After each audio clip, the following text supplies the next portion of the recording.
Episode की शुरुआत में एक अजीब सी जगह दिखाई जाती है। वहां खड़े हैं हमारे लोकी और सिल्वी। सामने उनके होता है एक महल जैसी चीज। दोनों उसके दरवाजे खोले उससे पहले ही दरवाजा खुल जाता है, जैसे वहां पे पता हो कि लोकी और सिल्वी वहीं पे खड़े हैं। दोनों अंदर जाते हैं और सामने आती है मिस मिनट। वो कहती है कि समय के अंत में जो बने महल है ना, मतलब ये पूरा का पूरा महल है, वो समय के अंत में बना हुआ है। वो कहती है कि यहाँ पे तुम्हारा स्वागत है।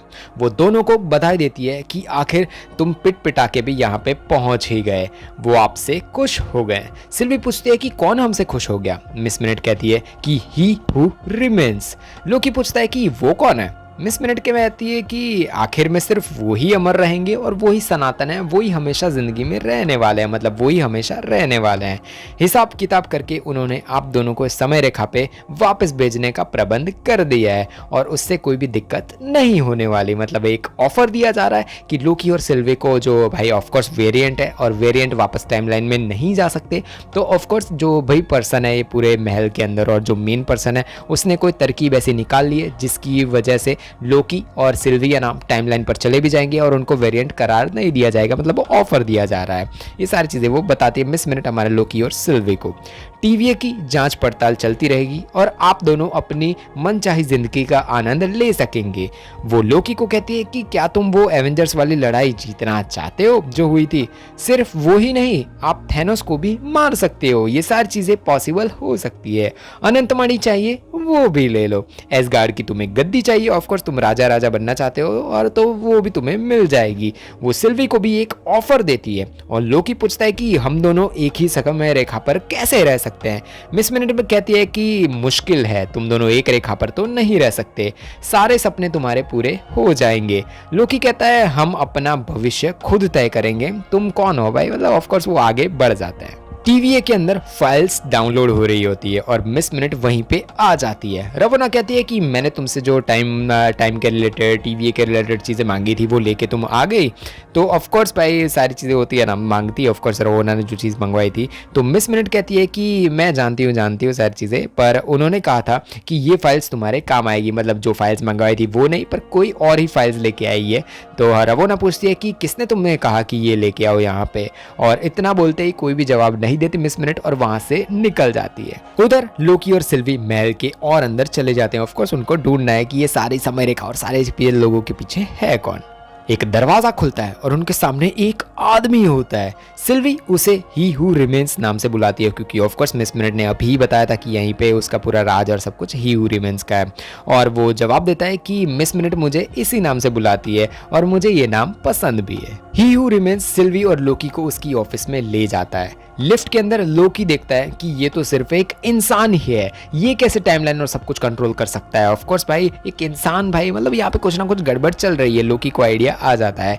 ही हु रिमेन्स कहता है कि मुझे देख के निराश तो नहीं हुआ ना तुम लोग? तुम्हें क्या लगा कि मैं बहुत खतरनाक होऊंगा, कुछ होऊंगा? मैं भी एक इंसान ही हूँ। सिल्वी उसे मारने की कोशिश करती है बट ऑफकोर्स वो गायब हो जाता है, मतलब इसके पास कुछ ना कुछ पावर्स या कुछ ना कुछ तो है। दरवाजा खुलता है लिफ्ट का और ही हु रिमेन्स दोनों अंदर बुला लेता है कि चलो अंदर आगे जाके बातें करेंगे। वो सिल्वी और लोकी को उनका डेस्क होता है वहां पे बिठा देता है ताकि आगे की बातें हो सके। मोबियस टीवीए में वापस आ जाता है और वो रवोना को कहता है कि अब तुम्हारे कोई भी राज नहीं चलने वाले। रवोना पूछती है कि क्या किया है तुमने, मतलब कहाँ से आए हो, क्या करना क्या चाहते हो सारी चीजें। ऑफकोर्स भाई रवोना ने ही उसे मिटाया था और अब मोबियस उसका बदला लेने वाला है। 2018 में B-15 को दिखाया जाता है जिसके पीछे मिनटमैन पड़े हुए हैं उसको पकड़ने के लिए, क्योंकि ऑफकोर्स जो रवोना ने वारंट जारी किया था उसी के लिए उसे पकड़ा जा रहा है। उधर रूम में एक औरत आती है और वो रवोना ही होती है, मतलब ये टाइमलाइन के अंदर रवोना जो में जहां से रवोना को उठाया गया था वहीं पे ये B-15 लोग वहां पे पहुंच गए हैं। मिनटमैन उसे जो होता है ना जूडे, मतलब जज रेंसलेयर है ना, वो नाम से बुलाते हैं। ऑफकोर्स उनका पूरा नाम है रवोना, तो रवोना शॉर्ट नेम है उनका, तो जज रेंसलेयर, रवोना रेंसलेयर उनका पूरा नाम है। पर टाइमलाइन पे जो पर्सन है वो कोई और ही है, बट यही है वो पर्सन जब उसको, मतलब ये रवोना जो दिखाई जा रही है ना मेन टाइमलाइन पर, इसी को अगवा करके टीवीए में ले जाया गया, उसका ब्रेन वॉश करवाया गया और उसके बाद उसको मिनटमैन और जज वही चीज़ें बताएगी और यही सारी चीज़ें B-15 सारे मिनटमैन लोगों को बताती है। B-15 कहती है कि ये जज रेंसलेयर नहीं है क्योंकि इनकी पहले की ये याद है, ये पहले की है, मतलब अभी वाली जो हमारी रेंसलेयर है वो नहीं है। ही हू रिमेन्स कुछ पेजेस निकालता है और कहता है कि तुम मेरा खून नहीं कर सकते, क्योंकि मैंने पहले ही देख लिया था कि आगे क्या होने वाला है। मतलब जो टाइमलाइन और सब कुछ लिखा हुआ है ना, उसमें मुझे पता ही कि तुम आगे क्या करने वाले हो। तो मुझे पहले से ही जब मुझे पता है, वो ये कहना चाहता है इन शॉर्ट कि कोई अगर तुमको मुक्का मारने वाला है तो तुम्हें अगर पहले से ही पता हो कि वो मुक्का कहाँ से और कैसे मारेगा तो तुम बच ही जाओगे। वैसे वो बताना चाहता है कि लिफ्ट में जब सिल्वी ने उस पर हमला किया तो वो वैसे ही बच जा रहा था, क्योंकि उसे पता था कि सिल्वी कहाँ से हमला करने वाली है। आगे ही हू रिमेन्स कहता है कि तुम्हें अजीब नहीं लग रहा है, हर बार मैं तुम्हारे वार से बच कैसे जाता हूँ। तो ऑफकोर्स मुझे ये सारी चीज़ें पता है। वो कहता है कि मैं सारी चीज़ें जानता हूँ, जो भी चीज़ें मैंने सारी चीज़ें देख रखी है। तुम्हें लेवेंटिस के जो कारनामे तुमने किए थे, वहाँ पे प्यार वाला तुम्हारी जो भी चीज़ें हुई थी, टीवीए में जो भी था, वो सारी चीज़ें मुझे पता है। जिसके बारे में टीवीए को भी नहीं पता, वो सारी चीज़ें भी मुझे पता है। तुम्हारे प्लान्स, तुम्हारी डेट, झील के किनारे बैठ के तुमने जो बातें की, वो सारी चीज़ें भी मुझे पता है। सिल्वी कहती है कि हमने तुम्हारे हालचाल नाकाम, मतलब जो भी चीज़ें थी ना, सिल्वी कहती है कि हमने तुम्हारी हर एक चाल जो भी थी ना, वो सारी नाकाम करके यहाँ पे हम पहुंचे हैं। ही हू रिमेन्स कहता है कि नहीं, ये गलत बात है। तुमने जो भी पड़ाव पूरे किए, जितनी भी चीज़ें तुमने की ना, वो मेरी बदौलत की। मतलब मैंने ये सारी चीज़ें लिख रखी थी, जो कुछ भी होगा ना वो मैंने तय कर रखा है। मतलब तुमने अलायत को हराया, तुमने टीवीए में जो भी चीज़ें की, सारी चीज़ें मैंने लिख रखी थी, वही चीज़ें हुई। सिल्वी कहती है कि हम यहाँ पर हैं क्यों, तुमने मुझे यहाँ क्यों बुलाया। मतलब अगर सारी चीज़ें तुम लिख ही सकते हो तो तुमने यहाँ पे हमें क्यों बुलाया। ही हू रिमेन्स कहता है कि स्टोरी का दी एंड तभी होता है जब हीरो अपना सफर पूरा करता है, और यही हम सब ये सारी सही, और इसी वजह से हम सारे लोग अच्छे विचार रख के इस कहानी को एंड कर सकते हैं। मोबियस रवोना से कहता है कि हमें सबको टीवीए का सच बताना ही होगा, पर रवोना कहती है कि कभी कभी झूठ भी जरूरी होता है। ये सब कुछ होने के बाद एक ना एक कोई वजह होगी, कोई ना कोई ये जो चीज़ कर रहा है इसकी कोई ना कोई वजह होगी। मोबियस कहता है कि जिन लोगों को मिटाया गया जाता है वो कितने तकलीफ में होते हैं तुम्हें पता भी है, उसकी तकलीफ की कोई भी ज़रूरत उन्हें नहीं होती। रवोना कहती है कि इतने सालों की दोस्ती तुमने कुछ वेरिएंट्स के लिए तोड़ दी और तुमने मुझे धोखा दिया है। तो ऑफकोर्स हमारा मोबियस कहता है कि मैंने धोखा नहीं दिया। रवोना एक दरवाज़ा खोल देती है, मोबियस को मार के धक्का मार के नीचे गिरा देती है और कुछ बैग्स लेके वहाँ से निकल जाती है। ऑफकोर्स बैग्स के अंदर जो इंपॉर्टेंट फाइल है वो सारी चीज़ें लेके वो आज़ादी की ओर वहाँ से निकल जाती है रवोना, और कहाँ जा रही है कहाँ नहीं वो हमें नहीं पता। ही हू रिमेन्स कहता है कि बिना मेरे और टीवीए सब कुछ नष्ट हो जाएगा, टाइमलाइंस और सब कुछ नष्ट हो जाएगी। लोकी कहता है तो फिर तुम्हें किस बात का डर है। वो कहता है कि मुझे खुद से ही डर है। सिल्वी पूछती है कि तुम हो कौन, क्या है चीज़ें, वो हमें सारी चीज़ें जाननी है। ही हू रिमेन्स कहता है कि मुझे कई सारे नामों से बुलाया जाता है, कभी मुझे कॉन्करर नाम से बुलाया जाता है, कभी ही हू रिमेन्स, और अलग अलग मेरे नाम है। और कॉन्करर नाम के आप नाम सुन के आपको पता चल गया होगा कि एंटमैन के अंदर जो आया था वो इसी का ही हू रिमेन्स का ही वेरिएंट था। ही हू रिमेन्स बताता है कि युगों पहले, टीवीए से पहले, मेरा एक रूप 31st सेंचुरी, यानी अभी जो हमारा 21st सेंचुरी चल रहा है, वैसे ही फ्यूचर के अंदर 31st सेंचुरी में उसकी जो पृथ्वी है ना वो वहाँ पे रहता था। वो एक साइंटिस्ट था, मतलब जो ही हू रिमेन्स हमें अभी दिखाया जा रहा है वो एक साइंटिस्ट था 31st सेंचुरी के अंदर। उसने खोज लिया था उसके ब्रह्मांड, उसे पता चल गया था कि मल्टीवर्स है, बहुत सारे ब्रह्मांड अलग अलग है, वो सारी चीज़ें उसे पता चल गई थी। ठीक उसी वक्त मेरे कुछ दूसरे अवतार जो मतलब दूसरी टाइमलाइंस में, दूसरे यूनिवर्स में होंगे, उन लोगों को भी ये चीज़ समझ आ गई कि ऑफकोर्स दूसरे वेरिएंट्स उनके हैं।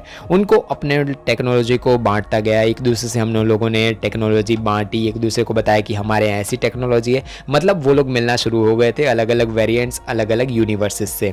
अपने ब्रह्मांड की बेस्ट चीज़ों को हमने एक दूसरे से बांटा और एक दूसरे की मदद की, पर सारे के सारे जो वेरिएंट्स थे ना, उनमें से सारे वेरिएंट्स अच्छे नहीं थे, उसमें से हर एक साफ दिल का नहीं था। एक दो कुछ लोग थे ऐसे जो साफ दिल के नहीं थे, उनमें से कुछ का मतलब अपनी हुकूमत चलाना था, मतलब कुछ को राज करना था, उनको आपस शेयरिंग नहीं करनी थी, इन्फॉर्मेशन और सारी चीज़ें नहीं करनी थी। कुछ थे जिनको सिर्फ राज चलाना था। इन ब्रह्मांडों की शांति बहुत जल्द एक महासंग्राम के अंदर बदल गई। मतलब जितने भी सारे वेरिएंट्स थे ना, मतलब सारे इंटेलिजेंट थे, कुछ साइंटिस्ट, ऑफकोर्स साइंटिस्ट लोग, और जितने भी वेरिएंट्स थे सारे लोगों के बीच में लड़ाई शुरू हो गई। हर एक वेरिएंट अपनी दुनिया बचाने में लग गया और दूसरों की दुनिया तबाह करने में लग गया। किसी ने ऐसा नहीं सोचा कि हम हमारी दुनिया में रहते हैं, कोई अपनी दुनिया में, बट सब लोग एक दूसरे की दुनिया तबाह करने में लग गए। सिल्वी कहती है कि ये सारी जब जंग हो रही थी और सब कुछ हो रहा था, तब समय रक्षक प्रकट हुए और उन्हीं लोगों ने ये सारी चीज़ें ठीक की, है ना। ह्यू रिमेंस कहता है कि नहीं, यहीं से सारी चीज़ें इतिहास अलग हो जाता है, यही सारी चीज़ें चेंज हो जाती है। मेरे पहले अवतार को एक ऐसा जीव मिला जो सृष्टि के सारे दर्द को जहाँ होता है ना, मतलब पूरी सृष्टि सारे यूनिवर्स का जो दर्द होता है ना, उससे एक बना हुआ जानवर था जो निगल सकता था समय और ब्रह्मांड को। मतलब एक ऐसा जानवर है जो समय को भी निगल सकता है, वो ब्रह्मांड को भी निगल सकता है। और इस जीव को तुम भाई अभी हरा के आ रहे हो, वो एलायत की बात कर रहा था, तो वही भाई उसको वहाँ से उसने पकड़ लिया था। ही हू रिमेंस कहता है कि फिर मैंने उस जीव को काबू में किया, यानी एलायत को काबू में किया और अपने प्रयोग उस पर शुरू कर दिए, उसे हथियार बनाया और मैंने खत्म किया ब्रह्मांड का युद्ध। यानी समय रक्षकों ने युद्ध खत्म नहीं किया था, ये मैंने किया। फिर जब मैंने अपनी समय रेखा अलग कर ली और मुझे बस समय के बहाव को संभालना था और आगे की शाखाओं को बनने से रोकना था। मतलब ये इन शॉर्ट ये कहना चाहता है कि जब भी कोई शाखा बनती है, जैसे लोकी ने वो टेसरेक्ट उठाया ना, तब कोई और जो हमारा ही हू रिमेंस है ना, उसका वेरिएंट पैदा हो सकता है, तो उसी वजह से वो टाइमलाइन को इरेज करता है। ऐसा कभी भी नहीं हुआ कि कुछ और टाइमलाइंस बन जाएगी, कुछ और चीज़ें होगी, बट ये सारी चीज़ें जो ही हू रिमेंस है ना, उसका भी करता धरता है, उसी ने ये सारी चीज़ें की है। वो नहीं चाहता कि ये ही हू रिमेंस है, वो बताता है कि वो खुद तो अच्छा है, बट वो नहीं चाहता कि जो राजा बनने वाले जो थे ना अलग अलग लोग, जैसे उसने बताया ना जो चीज़ हमें कि सारे अच्छे वेरिएंट्स उसके नहीं थे, तो वो चाहता है कि कोई भी दूसरा वेरिएंट बने ही नहीं, अकेला वही ह्यू रिमेंस, इसीलिए उसे बोला जाता है कि अकेला वो ही बचे, उसके जैसे कोई और वेरिएंट्स बने ही नहीं, इसलिए उसने टाइमलाइन को स्ट्रेट रखा। समय रक्षक और ये सारी चीज़ें तो सिर्फ टीवीए में ही, ऐसा कोई है ही नहीं। जो ह्यू रिमेंस बताता है कि उसने इसीलिए बनाया समय रक्षक, ताकि वो ये सारी चीज़ें कर सके उसकी ओर से, इसलिए युगों युगों तक ये शांति बनी रही। तुम यहाँ एक समय रक्षक को मारने के लिए आए थे, अब समझ आया कि मैं ही सबका रक्षक हूँ। मतलब तुम किसी और को ढूंढने आए थे, बट मैं ही मेन यहाँ पे हूँ। अगर तुमको लगता है कि मैं दुष्ट हूँ, मैं खराब इंसान हूँ, जान लो मेरी। और दूसरे अवतार की भाई अगर मुझे मार दिया ना, तो मेरा मुझसे खतरनाक वाला वेरिएंट मेरा है, वो यहाँ पे आ जाएगा। मैं ही ऐसी चीज़ें लिखता हूँ, मैं समय को लिखता हूँ, मैं वेरिएंट्स को बचाता हूँ, मतलब कोई भी वेरिएंट बने उसको रोकता हूँ, ताकि वो मेरा खतरनाक वाला जो वेरिएंट है ना। और हमें एंटमैन ऑफ क्वांटमनी अगर आपने देखी है तो आपको पता ही होगा कि जो कॉन्करर है जो हमें आया था उसके अंदर, वो कितना कैंग द कॉन्करर कितना खतरनाक था। तो वो यही चीज़ बोल रहा है कि अगर तुमने मुझे मार दिया ना, तो भाई ऑफ कोर्स वो मेरे दूसरे वेरिएंट्स हैं ना, वो आएंगे और फिर से ये तबाही शुरू हो जाएगी। यही तो पूरा का पूरा एक जुआ है। ही हू रिमेंस कहता है कि अगर मैं ना रहूं तो परिणाम बहुत ज़्यादा खतरनाक होंगे।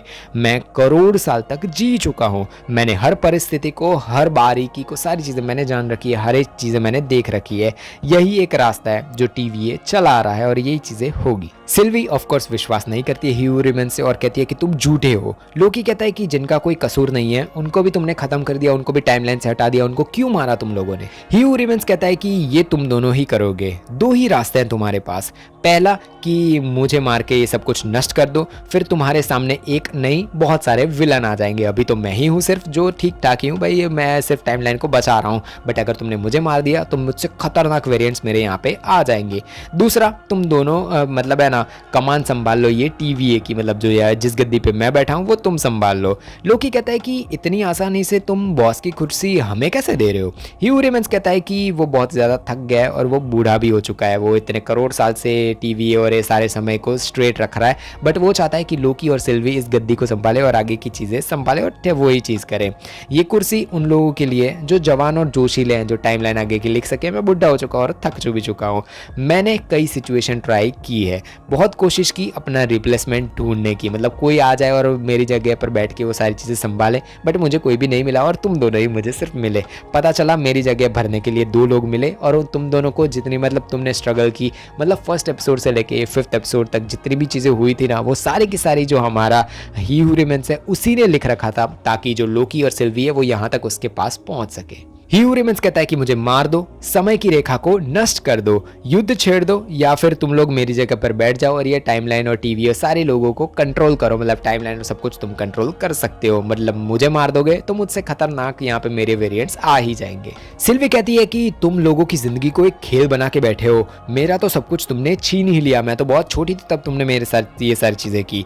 ही हू रिमेंस कहता है कि यहाँ पे हम सब विलेंस हैं और हम सब ने घटिया हरकतें की हैं अपनी जिंदगी में, पर अब तुम वो सब करोगे जब एक अच्छा मकसद के लिए, मतलब तुम एक टाइमलाइन बनाओगे, अपने हिसाब से टाइम लिखोगे, सारी चीज़ें तुम अच्छा खासा तुम अपने तरीके से कर सकते हो, मेरी बॉस की कुर्सी तुम ले सकते हो। एकदम से शांत होकर ह्यू रेमंड्स कहता है कि अब वो दहलीज हमने पार कर ली है और अब मुझे नहीं पता कि इसके आगे क्या होगा। मतलब वो टाइम आ चुका है कि अब मुझे इसके आगे नहीं पता कि मेरे साथ क्या होने वाला है, कोई मुझे मारेगा, क्या करेगा, मुझे नहीं पता। इसके आगे का मुझे सब कुछ पता था, बट अब मुझे नहीं पता क्योंकि इसके आगे का टाइम मैंने नहीं लिखा है। तो अब क्या होने वाला है, मतलब ह्यू रेमंड्स कहता है कि मुझे नहीं पता। जैसे ही वो चीज़ ये बोलता है, बाहर समय रेखा में अलग अलग शाखाएं बननी शुरू हो जाती है, मतलब टाइमलाइन बननी शुरू हो जाती है, क्योंकि ऑफकोर्स उसने नहीं लिखा है कि आगे क्या होगा क्या नहीं, तो ऑफकोर्स टाइमलाइन बननी शुरू हो ही जाएगी और अलग अलग उसके वेरिएंट्स आने भी शुरू हो ही जाएंगे। लोकी पूछता है कि क्या समय के अंत में यही सब होने वाला है, तुम सारी आज़ादी लेकर भी बैठ रहोगे और हम तय करेंगे कि हमारे आगे क्या होगा। ह्यू रेमंड्स कहता है कि हाँ यही चीज़ है, या तो तुम गद्दी ले लो या तो तुम मुझे मार के अनंत शाखाओं को बनने दो और फिर से वापस वो जंग शुरू हो जाएगी, मेरे वेरिएंट्स आएंगे, वो ही चीज़ें शुरू हो जाएगी, पुनर्जन्म होगा मेरा, ये रिपीट मोड के सारी चीज़ें करके मैं वापस यहीं पे आने वाला हूँ। मतलब जब 31st सेंचुरी आएगी, मैं पैदा होऊंगा, वापस ये सारी चीज़ें होने वाली है, बट तब तक के लिए तुम ये सारी चीज़ें संभाल सकते हो। सिल्वी उसे मारने जाती है पर लोकी उसे रोक लेता है। लोकी कहता है कि शांति से बात करते हैं, पर सिल्वी कहती है कि पहले वो काम करते हैं जिसके लिए हमने शुरुआत की थी, कि इसके पीछे जो भी है टीवीए के पीछे उसे हम खत्म करेंगे, तो अभी मैं वही करने वाले हूँ, इसे खत्म कर दूंगी। सिल्वी कहती है कि ह्यू रेमंड्स बहुत ही झूठा है, ये सारी चीजें बोल रहा है वो सारी की सारी झूठी है। ह्यू रेमंड्स कहता है कि जल्दी करो यार, समय रेखा की शाखाएं बननी शुरू हो चुकी है, मेरे वेरिएंट्स और सब कुछ आना शुरू हो चुका है। लोकी कहता है कि उसको हटा दोगे तो उसकी जगह पे कौन जाके बैठेगा, कौन संभालेगा। सिल्वी कहती है कि उसकी जगह पर तुम बैठ जाना, और ये तुम बैठना चाहते हो है ना। मतलब अब विश्वास थोड़ा बहुत सिल्वी का टूट जाता है, क्योंकि उसे ऐसा लग रहा है कि जो लोकी है ना वो सिल्वी को इसीलिए रोक रहा है ताकि लोकी उस जो गद्दी है ना बॉस की, वहां पे जाके बैठ सके। लोकी तुरंत मना कर देता है और कहता है कि टीवीए ने हमारे साथ गलत किया बहुत ही ज्यादा, पर अगर हमने ह्यू रेमंड्स को मार दिया और कोई बड़ी आफत आ गई तो उसके पीछे हम क्या करेंगे। सिल्वी कहती है कि क्या सोच के उसने लोकी पे विश्वास किया, मतलब उसको ऐसा लग रहा है कि भाई लोकी को बॉस ही बनना है, तो उसने झूठ बोला सिल्वी के साथ। लोकी कहता है कि इतना सब होने के बाद तुम मुझ पे अभी भी विश्वास नहीं करती और मैं तुम्हारे भरोसे के लायक हूं भी नहीं। ऑफ कोर्स जो हमारा लोकी है वो सिल्वी को रोकने की कोशिश करता है और सिल्वी जो लोकी है ना उसको हटाने की कोशिश करती है और दोनों के बीच में लड़ाई शुरू हो जाती है। लोकी सिल्वी को रोकने की कोशिश करता है और सिल्वी ह्यू रेमंड्स को मारने की, और ऑफ कोर्स वो लड़ाई शुरू हो चुकी है। लोकी सिल्वी को रोक लेता है और कहता है कि वो उसे चोट पहुंचाना नहीं चाहता, वो उसे मारना नहीं चाहता, उसे सिर्फ सिल्वी की खुशी चाहिए। और ऑफ कोर्स पहली बार लोकी ने कुछ अच्छी बातें की है और ये भाई इमोशनल अच्छा खासा सीन था। सिल्वी लोकी को टीवी में भेज देती है जादू करके, और ह्यू रेमंड्स ऑफ कोर्स उसके पास टेम्पर्ड हुई है तो वो वहाँ से उसे भेज देती है और ह्यू रेमंड्स को वहीं पे जो उसके पास चाकू था, खंजर था, उससे ह्यू रेमंड्स को मार देती है। ह्यू रेमंड्स मरते वक्त कहता है कि जल्द ही हम मिलने वाले हैं, और ऑफ कोर्स उसने टाइम और सब कुछ लिखा है तो ऑफ कोर्स वो मिलने ही वाले हैं। जैसे ही ह्यू रेमंड्स मरता है, बाहर की अनगिनत शाखाएं बननी शुरू हो जाती है। जो एक स्ट्रेट टाइमलाइन थी वो सारी की सारा अलग टाइमलाइंस बननी शुरू हो जाती है, और ऑफ कोर्स अब उसके अलग अलग वेरिएंट्स आने शुरू हो जाएंगे जो खतरनाक भी होंगे और अच्छे भी होंगे। टीवीए में मोबियस समय रेखा देख के कहता है कि अब पीछे हटने हम नहीं सकते, हमें लड़ना ही होगा। B15 कहती है कि पीछे हटने की बात कौन कर रहा है, हम तो लड़ेंगे ही। टीवीए में अकेला बैठा होता है लोकी, और हमें पता चल जाता है कि यार जो डायलॉग सब लोग मारते हैं ना कि लोकी हमेशा अकेला ही रहेगा, वो फिर से अकेला होगा, क्योंकि जिससे वो प्यार करता था जो सिल्वी, वो भी उससे अलग हो गई अभी, और वो थोड़ा बहुत इमोशनल हो चुका है। लोकी टीवीए में जाके अंदर देखता है तो सब हंटर्स लोग भाग दौड़ी कर रहे हैं, पता नहीं कुछ आफत आ चुकी है, कुछ हो चुका है। ऑफ कोर्स टाइमलाइन फट चुकी है, तो वहां पे तो टीवी में दिख ही जाएगा कि इतनी ज्यादा टाइमलाइंस है, तो सारी टाइमलाइंस कैसे हटाएंगे, कैसे रिसेट करेंगे। अनगिनत टाइमलाइंस को हटाने के लिए भाई एक टाइमलाइन थी, उसके अंदर कुछ वेरिएंट्स बनते थे और कुछ होता था, तो मिनटमैन सारे जाके उसे रिसेट कर देते। बट ये अनगिनत टाइमलाइंस को कैसे रोकेंगे, वो अभी मिनटमैन वही सब भाग दौड़ी उसी वजह से हो रही है। हमें दिखाया जाता है कि जो घड़ी है ना उसके कांटे एकदम पागल हो चुके हैं, कुछ ना कुछ घूमे जा रहे हैं। ऑफ कोर्स क्योंकि टाइमलाइन ही उड़ चुकी है, टाइम भी रुक चुका है, मतलब खत्म हो चुका है। ऑफ कोर्स कोई टाइम नहीं है, क्योंकि ह्यू रेमंड्स से आगे की सारी चीज़ें लिखे जा रहा था, बट अब ह्यू रेमंड्स ही नहीं रहा, तो टाइम की जो बोल सकता है कि एक इंपॉर्टेंस होती है वो ही अभी गायब हो चुकी है। लोकी को वहीं पे TVA में मूवीज मिलता है। वो जाकर उसे कहता है कि बहुत ही बड़ी गलती हो गई है। लोकी कहता है कि हमने समय रेखा को आज़ाद कर दिया, मतलब बहुत ज़्यादा टाइमलाइंस बन चुकी है, हमें वो मिल गया था, शून्य के पार पे हम जा चुके थे और हमें वो मिल गया था, उसी का ये सारा प्लान था और हमने उससे बात भी की, बट वो मतलब वो सारी चीज़ें मोबियस को बताता है। मोबियस सामने से जवाब देता है कि कौन हो तुम, तुम्हारा नाम क्या है? और ये सुन के भाई साहब मतलब कौन सी टाइमलाइन ये आ चुकी है, मतलब ये हमारा लोकी वो कहाँ पहुंच चुका है किसी को भी नहीं पता, क्योंकि मोबियस और लोकी को सब कुछ पता ही था, बट ये मोबियस कोई और ही मोबियस। B15 कहती है कि जंग के लिए तैयार हो जाओ। लोकी बाहर देखता है और ही हू रिमेन्स की बहुत बड़ी मूर्ति लगी होती है वहां पे, जहां पे पहले बहुत बोलते हैं ना कि 3 समय रक्षकों की मूर्तियां थी, उसकी जगह पे अब ही हू रिमेन्स की मूर्ति आ चुकी है और उसके अंदर एक ही जो कैंग द कॉन्करर भी है, मतलब उसके वेरिएंट्स यहाँ पे आ चुके हैं और उन्होंने ये TVA बनाया है। मिड क्रेडिट में दिखाया जाता है कि लोकी दुनिया में ज़ॉम्बी वायरस फैल चुका है, उम्मीद है बस एक लड़की पे और उसे बचाने के लिए एक आदमी को रखा गया है। क्या क्या होगा, क्या क्या बर्बादी होगी पूरी दुनिया की, या फिर दुनिया बच जाएगी, सारी चीजें ऊपर वाले वीडियो पे क्लिक करो और आपको पता चल जाएगी। द लास्ट ऑफ अस क्या बढ़िया सीरीज थी।